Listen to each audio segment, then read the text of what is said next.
తాజా అంశాన్ని చూస్తున్నాం. గ్రూప్ 1 విషయంలో టీజీపీఎస్సీకి హైకోర్టులో ఊరట లభించింది. హైకోర్టు సింగిల్ బెంచ్ ఇచ్చిన తీర్పుపై డివిజన్ బెంచ్ స్టే విధించింది. ఇక మరిన్ని వివరాలు మా ప్రతినిధి శ్రీకాంత్ ప్రత్యక్ష ప్రసారం ద్వారా అందిస్తారు. ఊరట లభించింది. గ్రూప్ 1 నియామకాలను చేపట్టుకోవచ్చు అని చెప్పి, అయితే తుది తీర్పునకు లోబడి ఆ నియామకాలు ఉండాలని చెప్పి కూడా సీజే ధర్మాసనం టీజీపీఎస్సీని ఆదేశించింది. దీంతో టీజీపీఎస్సీతో పాటు గ్రూప్ 1 ఉద్యోగానికి ఎంపికైన అభ్యర్థులు దాఖలు చేసిన అప్పీలు పిటిషన్లో భాగంగా సీజే ధర్మాసనం ఈ మేరకు మధ్యంతర ఉత్తర్వులు జారీ చేసింది. దీంతో గ్రూప్ 1 ఉద్యోగానికి ఎంపికైన అభ్యర్థులకు భారీ ఊరట లభించిందని చెప్పొచ్చు. అంతేకాకుండా టీజీపీఎస్సీ కూడా ఊరట లభించిందని చెప్పొచ్చు. ప్రధానంగా సింగిల్ బెంచ్ ఇచ్చిన తీర్పును సవాల్ చేస్తూ కూడా టీజీపీఎస్సీతో పాటు గ్రూప్ 1 ఉద్యోగానికి ఎంపికైన అభ్యర్థులు అప్పీల్ పిటిషన్ దాఖలు చేశారు. సింగిల్ బెంచ్ ఈ నెల 9వ తేదీన జారీ చేసిన ఉత్తర్వులకు సంబంధించి మొదట పరిశీలిస్తే గ్రూప్ 1 ఉద్యోగానికి ఎంపిక కాని అభ్యర్థులు చాలామంది హైకోర్టులో పిటిషన్లు దాఖలు చేశారు. ఇందులో ప్రధానంగా కొన్ని అంశాలను పేర్కొన్నారు. గ్రూప్ 1 మూల్యాంకనం మెయిన్స్ పత్రాల మూల్యాంకనం సరిగ్గా జరగలేదు. కేవలం ఇంగ్లీష్లో జవాబు పత్రాలు రాసిన అభ్యర్థులే ఎక్కువ మంది ఎంపికయ్యారు. తెలుగులో జవాబు పత్రాలు రాసిన చాలామంది అసలు సరైన మార్కులు రాలేదని చెప్పి ఒకటి ఆరోపణ చేయగా, పరీక్షా కేంద్రాల కేటాయింపు కూడా సరిగ్గా జరగలేదు. కోటి మహిళా విశ్వవిద్యాలయంలో 2 పరీక్షా కేంద్రాల్లో కేవలం మహిళలనే కేటాయించారు. అందులో ఎక్కువ మందికి ఉద్యోగాలు వచ్చాయని చెప్పి కూడా అందులో పేర్కొన్నారు. అంతేకాకుండా దివ్యాంగులకు సంబంధించి అంటే పరీక్షా కేంద్రాల్లో ఒకసారి ఒక చోట చూపిస్తే మరి ఇంకోసారి పరీక్షా కేంద్రాలను కూడా మార్చారు. ఇది కొందరికి లబ్ధి చేయడానికి ఈ మేరకు పరీక్షా కేంద్రాల కూడా మార్చారని చెప్పి కూడా సింగిల్ బెంచ్ దగ్గర వాదనల సందర్భంగా కూడా కొంతమంది అభ్యర్థులు వాదనలు వినిపించారు, అభ్యర్థుల తరపున న్యాయవాదులు. అంతేకాకుండా ఒకే పరీక్షా కేంద్రంలో పక్కపక్కన కూర్చొని పరీక్ష రాసిన వాళ్ళకి చాలామందికి ఒకే తరహా మార్కులు వచ్చాయని చెప్పి కూడా ఈ సందర్భంగా దీనికి కొంతమంది అభ్యర్థులకు సంబంధించిన మార్కులను కూడా ఈ సందర్భంగా సింగిల్ బెంచ్లో వాదనలు వినిపించారు. అయితే టీజీపీఎస్సీ సింగిల్ బెంచ్లను కూడా అదే వాదన వినిపించింది. కేవలం అభ్యర్థులు ఎవరెవరైతే ఉద్యోగాలకి ఎంపిక కాలేదో ఆ అభ్యర్థులు అపోహ మాత్రమే ఇదంతా కూడా. పునర్మూల్యాంకనంలో కొంతమందికి ఎక్కువ మార్కులు వచ్చాయి, ఆ తర్వాత తక్కువ మార్కులు వచ్చాయి. ఇవన్నీ కూడా కేవలం అది జరగలేదు. నిబంధనల మేరకు మూల్యాంకనం జరిగిందని చెప్పి కూడా సింగిల్ బెంచ్లో టీజీపీఎస్సీ వాదన వినిపించింది. అక్కడ వాదనలు పూర్తయిన తర్వాత ఈ నెల 9వ తేదీన single bench justice Namavarapu Rajeswara Rao ఉత్తర్వులు వెలువరించారు. అందులో భాగంగా టీజీపీఎస్సీ ప్రస్తుతం గ్రూప్ 1 నియామక ప్రక్రియను కూడా నిలిపివేసింది. అందులో జనరల్ ర్యాంకింగ్ లిస్ట్ టీజీపీఎస్సీ ఇప్పటికే విడుదల చేసిన జనరల్ ర్యాంకింగ్ లిస్టుతో పాటు ప్రొవిజనల్ మార్క్ లిస్టును రద్దు చేసింది. అంతేకాకుండా మెయిన్స్ పత్రాలను పునర్మూల్యాంకనం చేయాలి. అంటే మెయిన్స్ గ్రూప్ 1 అభ్యర్థులు రాసిన మెయిన్స్ పత్రాలన్నింటినీ కూడా మరోసారి మూల్యాంకనం చేయాలని చెప్పి కూడా single bench justice Namavarapu Rajeswara Rao ఆదేశాలు జారీ చేశారు టీజీపీఎస్సీకి. ఇది కూడా మోడరేషన్ పద్ధతిలో, అంటే సుప్రీంకోర్టు ఇదివరకు యూపీఎస్సీ సంబంధించిన విచారణ సందర్భంగా వెలువరించిన తీర్పులో మోడరేషన్ అనే ఒక పదాన్ని మెన్షన్ చేసింది. ఆ మోడరేషన్ పద్ధతిలో పునర్మూల్యాంకనం చేయాలి గ్రూప్ 1 మెయిన్స్ పత్రాలన్నింటిని కూడా అని సింగిల్ బెంచ్ ఆదేశాలు జారీ చేసింది. మోడరేషన్ అంటే ఏంటంటే అంటే పరీక్ష రాసిన అభ్యర్థుల్లో అందరు మీడియా అంటే ఒకరు ఇంగ్లీష్లో రాయొచ్చు, కొందరు తెలుగులో రాయొచ్చు, కొంతమంది ఉర్దూలో రాయొచ్చు. ఆ అభ్యర్థులందరూ కూడా సమాన న్యాయం జరిగే విధంగా సాంకేతికంగా అన్ని అంశాలను పరిగణలోకి తీసుకొని మోడరేషన్ పద్ధతిలో మూల్యాంకనం చేయాలని చెప్పి కూడా పునర్మూల్యాంకనం చేయాలని చెప్పి కూడా టీజీపీఎస్సీని ఆదేశించింది. ఎందుకంటే ఇక్కడ తెలుగులో గ్రూప్ 1 మెయిన్స్ రాసిన అభ్యర్థులకు తక్కువ మార్కులు వేశారని చెప్పి కూడా ప్రధానంగా గ్రూప్ 1 ఉద్యోగానికి ఎంపిక కాని పిటిషనర్ తరపు న్యాయవాదులు వాదనలు వినిపించారు. కాబట్టి మోడరేషన్ అనే విధానంలో పునర్మూల్యాంకనం చేయాలని చెప్పి కూడా సింగిల్ బెంచ్ ఈ నెల 9వ తేదీన జారీ చేసిన ఉత్తర్వుల్లో పేర్కొంది. అయితే ఒకవేళ 8వ తేదీలో 8 నెలల్లో ఈ ప్రక్రియ పూర్తి చేయకపోతే మెయిన్స్ మరోసారి అంటే ఎవరెవరైతే ప్రిలిమ్స్లో అర్హత సాధించారో ఆయా అభ్యర్థులందరితో కలిపి మెయిన్స్ పరీక్ష నిర్వహించాలని చెప్పి కూడా సింగిల్ బెంచ్ నెల 9వ తేదీన ఉత్తర్వులు జారీ చేసింది. ఈ ఉత్తర్వులను సవాల్ చేస్తూ టీజీపీఎస్సీతో పాటు ఉద్యోగానికి ఎంపికైన పలువురు అభ్యర్థులు కూడా హైకోర్టు సివిజే బెంచ్లో అప్పీల్ దాఖలు చేశారు.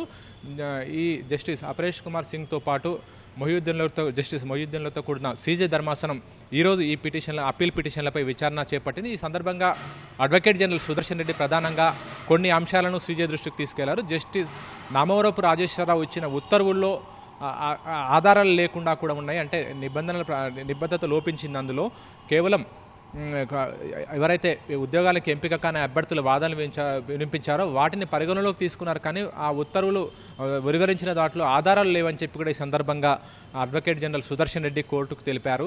పరీక్షా కేంద్రాల కేటాయింపు అనేది కేవలం అక్కడున్న సౌకర్యాల దృష్టిలో పెట్టుకునే పరీక్షా కేంద్రాలు కేటాయించామని చెప్పి కూడా అడ్వకేట్ జనరల్ కోర్టుకు తెలిపారు. కోటి మహిళా విశ్వవిద్యాలయంలో మహిళలకు కేటాయించారు. అందులో ఎక్కువ మంది ఉద్యోగాలకు ఎంపికయ్యారని చెప్పి కూడా సందర్భంగా పిటిషనర్లు ఆరోపించారు. కానీ అక్కడ అభ్యర్థులకు దాదాపు ఎక్కువ మంది అభ్యర్థులు మిగతా పరీక్షా కేంద్రాలతో పోలిస్తే కోటి మహిళా విశ్వవిద్యాలయంలో ఎక్కువ మంది మహిళలు పరీక్ష రాశారు.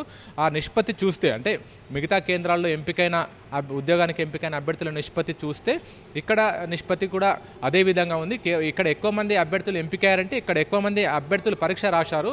మిగతా పరీక్షా కేంద్రాలతో పోలిస్తే ఇక్కడ ఎక్కువ మంది అభ్యర్థులను కేటాయించారు. కాబట్టి అందులో ఎంపికైన అభ్యర్థుల శాతం ఎక్కువగా ఉంది. అంటే హాజరైన వాళ్ళతో పోలిస్తే ఎంపికైన వారితో ఆ శాతం అదే విధంగా ఉంది. మిగతా పరీక్షా కేంద్రాలను కూడా ఇదే విధంగా ఉందని చెప్పి కూడా అడ్వకేట్ జనరల్ కోర్టుకు తెలిపారు. అంతేకాకుండా హాల్ టికెట్ల జారీకి సంబంధించి లేదా దివ్యాంగులకు కొన్ని పరీక్షా కేంద్రాల్లో అభ్యర్థులను మార్చారని చెప్పి కూడా ఒక అభ్యర్థిని ఒక పరీక్షా కేంద్రం నుంచి ఇంకో పరీక్షా కేంద్రాన్ని మార్చారని చెప్పి కూడా సింగిల్ బెంచ్ ఉత్తర్వుల విచారణ సందర్భంగా పిటిషన్ తరపు న్యాయవాదులు ఆరోపణ చేశారు. కేవలం దివ్యాంగులను దృష్టిలో పెట్టుకొని వాళ్ళకి సమీపంలో ఉన్న పరీక్షా కేంద్రాలను మాత్రమే కేటాయించాము అంతేమని చెప్పి కూడా చెప్పారు.